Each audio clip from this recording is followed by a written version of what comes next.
Next month ko pa sana i-upload ito. Kaso itong mga followers kong sina Rose Dayan at marami pang iba. Minamadali man ako, B. Gusto na nilang malaman kung paano ko daw ito niluto. First time ko lang din naman to gawin. So bahala na kayo dyan kung may matutuhan kayo, ha? Kakatapos ko lang maligo, minadali ko kasi may katok ng katok sa bahay man. Mamimigay pala siya ng ubod ng niyog or apungol in Pangasinan. Ayan, retake ko pa nga yung pag-abot niya eh. Maraming salamat sa iyo, Buddha. O siya, sige na kasi di pa ako nakakabihis man. Pagkakaalam ko, pwede itong kainin ng fresh manamis-namis. Hindi mapait. Pag nakakakita ako ng ubod ng niyog, unang pumapasok agad sa isip ko na gawin dito ay lumpiang sariwa parang ako. Kaya ayan, namili ako agad ng mga ingredients kinabukasan. Asan na yung mga pinamili kong sangkap? Ba't puro lagayan naman to, B? Hindi naman ako magpapahalo-halo. May Zonrox Color Safe pa, tsaka bleach. Bahala na nga dyan kung saan man kayo napunta.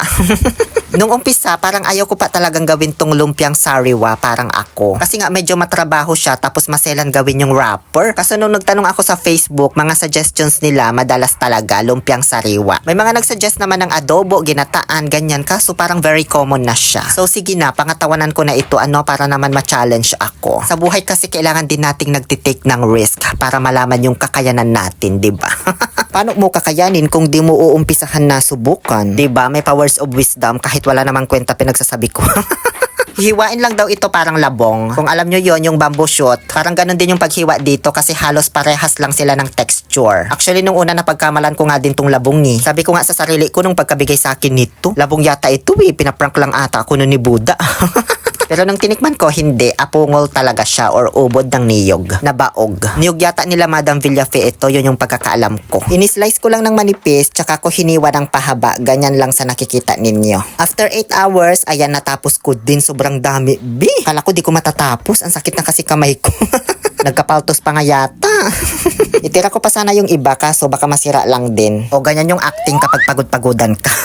Binababad pala ito sa tubig para hindi mag-iba yung kulay. Nakakamancha din kasi ito ng damit parang sa saging. Nilalagyan to ng carrots para magkaroon ng drama yung kulay. Hindi basta plain white lang. Kaso hihiwain na naman, medyo may trauma pa ako kaya wag na lang. Masakit na talaga kamay ko, guys. Marami na rin naman tong ubod Nilalagyan din daw ng parsley pero wala akong makita sa palengke. Kaya celery leaves na lang. Bawang at sibuyas lang naman para sa aromatic expressions niya. Naghiwa din ako ng carnivorous ng baboy. Hiniwa ko into strips na maliliit. Pwede rin giniling kung gusto mo pero mas masarap kapag may buo-buo kang nakakain na karne. Bumili din ako ng kalahating kilong hipon. Tinanggalan ko ng ulo pero di ko binalatan. Bahala na yung kakain dyan. Maliliit man kasi. Uy, nahirapan ako magbalat. So yan na lahat yung mga sangkap na gagamitin ko para sa feeling lang ng aking lumpiang sariwa parang ako. Asan man yung stainless kong kaserula galing Saudi na malaki? Di ko makita. Saan man kaya nila pinaglalagay? Puro bubwit naman yung nandito sa ilalim. Dahil dyan, meron akong no choice. Ito na lang. Talyasin na si Presi. Mantika? Ay, wala pa pala. Di sumakto yung voice over B. Ayan, mantika. Bawang sibuyas. Panoorin nyo na lang. Uy, kailangan ko pa bang banggitin lahat ng mga pinaglalaglag ko dyan? Pinakita ko naman na kanina yung mga sangkap. After ko igisa, tinubigan ko para pagpakuluan ng baboy at lumambot. Nilagyan ko ng Knorr Cube beef flavor. So, bali may pork, may beef, at may shrimp na ilalagay ko mamaya. Complete package na yan, B. Saan ka pa? Wala lang kabayo, ha? Naubusan na kasi ako ng Knorr Horse Cubes. Siyempre, nung lumambot na yung carnivorous, inilaglag ko na ang apungol ng niyog. Nakalimutan kong i-drain, so sinabay ko na lang yung pag-agsaw dito sa tubig, Hindi ko na tuloy napatuluan ng maayos, pero okay na yan. Uy, mabilis lang maluto ang ubod ng niyog. Kaya nilaglag ko na rin agad-agad yung mga hipon. Tsaka ko na tinimplahan. Nilagyan ko ng betchin at liquid seasoning, optional. Nilagyan ko ng paminta, mandatory. Konting asin, depende sa panlasa mo. Haluin mysticism lang para umayos yung pamumuhay niya. Luto na yan, kaya nilaglag ko na yung celerematography. Nagkasabaw siya, B, kasi nga hindi ko na drain ng maayos yung ating ubod. Pero kere lang yan, aagsawin ko din naman yan mamaya. Tinikman ko, pasok naman na sa panlasa ko. Manamis na may pagkagata-gata pala itong ubod ng niyog, no, kapag hinunguya mo na. Okay na to, set aside ko lang. Dahil susunod ko naman na gagawin ay ang sauce to go. 2 cups ng wata, half cup ng brown sugar, pero dinamihan ko yung mantampuwag para mas matamis. 2 tablespoon ng toyo, pero tansya lang ginawa ko. And then 1 tablespoon ng cornstarch. Bawang din pala na dinurog-durog. Walang sibuyas, bawang lang. According to my investigation. Saka ko na pinarlangan nung na-mix ko na ng maigi. Antayin ko lang yung kumulo at lumapot. Nung nakuha ko na yung tamang constituents, consistencies, basta yung tamang lapot, tinikman ko, pasok naman na sa panlasa ko, kaya pinatay ko na yung taong nanakit sa'yo. Yung apoy. So okay na tayo sa sauce at filling ng ating lumpiang sariwa parang ako. Inakir ko lang sa baonan itong obod para maihiwalay ko na dito sa sabaw niya. Masarap yung sabaw, pwedeng ulamin sa kanin, kaya hindi ko itinapon. Andyan kasi yung lasa. So ngayon, bali yung pambalot at yung garnish na lang yung gagawin ko. Nasa kalahati pa lang tayo binang proseso. Kaya ayan, di na nakaantay yung lola ko at nanay ko, kumain na sila. Pwede naman nang kainin yan kahit wala pang pambalot. Lagyan mo lang ng sauce, masarap na. Dito na rin nagkwento yung lola ko na masarap daw pala ang ubod or apungol ng niyog sa dinuguan. Kwento niya noon daw tuwing may kasal, nagpupupo na yung lolo ko ng 2 puno ng niyog para ihalo sa dinuguan. Ang isang puno daw kasi marami ng ubod na nakukuha. So paano gagawin ko ngayon? Iniiluto ko na. Ngayon, ginagawa ko na po yung pang-garnish na sosyal. Kasi kung yung mga natikman yung lumpiang sariwa dinurog na mani lang, yung nilalagay nila sa ibabaw, pues ako. Bukod sa mani, meron ding almond, cashew, at pistachio. Ikaw, anong garnish mo? Insanglil naman Ew, so cheap. Uy, mahal ang pistachio, no? Kaya nagtanggal-tanggal pa ako ng shell niya.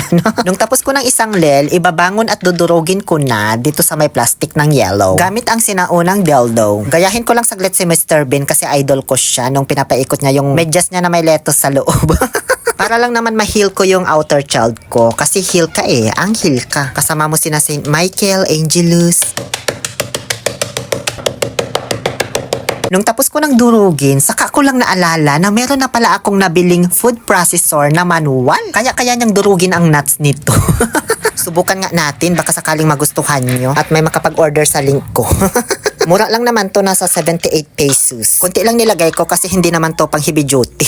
Nung umpisa, nahirapan man akong hilain kasi matigas. Pero pinilit ko pa rin talaga, bahala na kung masira man yan para malaman ko yung durability niya. Hindi naman nasira, tapos nung nag-start ng umikot, tuloy-tuloy na rin. Kaya ayan, naibangon at nadurog din yung mga mixed nuts. Hindi to recommended gamitin sa mga nuts ha, sinubukan ko lang kung matibay talaga siya.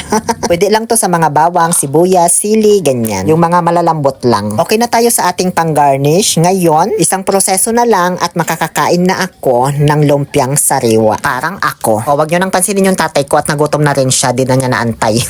Sa paggawa ng fresh lumpia wrapper, hindi mo na kailangan sina Andrew E at Glock 9. O bakit? Wrapper din naman sila.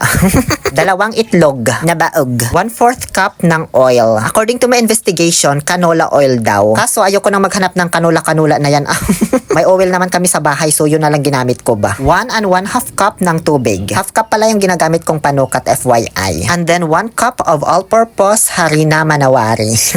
Okay na yan, haluin lang ng maigi. Gamit ang panagbati itnol. Nahirapan akong i-mix kasi maliit yung bowl na gamit ko. Binalik man kasi sa cabinet ng nanay ko yung ginagamit kong crystal bowl para pagmixan ng mga ganito. Wala na akong time maghalungkat. Sinala ko na lang sa strainer ng 2 beses para mawala yung mga buo-buo. Alam nyo, kung maselan na sa sukat yung pagmimix, mas maselan din yung way ng pagprito nito. Dapat makuha mo yung tamang timing, tamang pagbuhos ng ating mixture at tamang init ng kawali. Mas maganda non-stick yung gamiting kawali. Katulad ng ginagamit ko ngayon, pero nilagyan ko pa rin ng mantika for assurance. Sa umpisa lang naman, pero sa mga sumunod, hindi ko na nilagyan ng mantika. Ay, parang ang serious na ng voice over ko. Di ako makapag-punchline kasi. Siniseryoso ko tong pag-explain ko sa inyo kasi maski ako nagkamali din. Hindi na pala to binabaliktad ha. Paglagay mo ng mixture, ikalat mo lang tapos antayin mong mag-dry. Yung ibabaw, saka mo na hanguin. Nagkamali ako sa una, sa pangalawa, pwede na. Sa pangatlo, medyo okay na rin. Sa paghango ko pala nito, tinatakpan ko lang ng plato tsaka ko tinataob. Paggagamitan kasi ng sandok, malulukot. Mabilis kasi malukot at mapunit itong pambalot ng lumpiang sariwa. Parang ako. Ayan na lahat yung mga nagawa kong pambalot. Ayan yung pinakauna kung saan ako'y nagkamali. Alam nyo, inabot na ako ng gabi sa paggawa nito. At ganyan po yung kinalabasan nung nabalot ko na yung ating lumpiang sariwa. Nagmukha siyang lumpiang bilasa.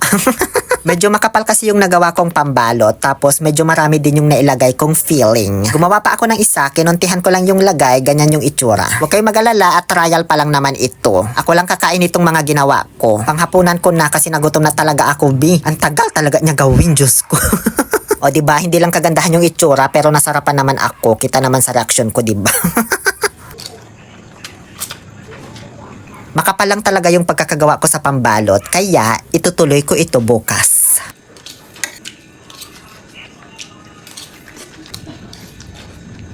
Kinabukasan, inilabas ko na sa ref yung mga niluto kong obod para ituloy ang aking nasimulan kahapon.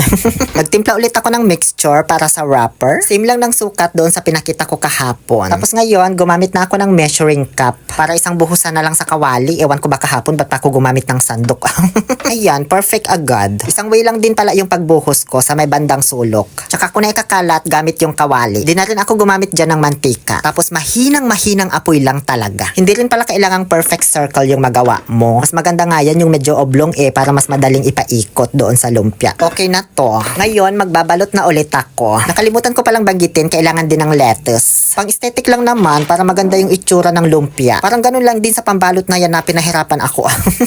Tulad ng sabi ko kanina, kahit walang pambalot, yung ginisang ubod lang na may hipon at karne, lagyan mo lang ng sauce tapos dinurog na mani, masarap na. Bilisan na natin at ang haba na naman ng video na ito. At ayan, nakagawa po ako ng 1, 2, 3, 4, 5, 12 peraso. Binilang pa talaga. Medyo maayos-ayos naman na yung itsura ngayon, diba? Kumpara kagabi. Bale, ito po yung ipapamerenda namin ngayon sa mga gumagawa ng bahay. Kaya pinaganda ko talaga yung itsura.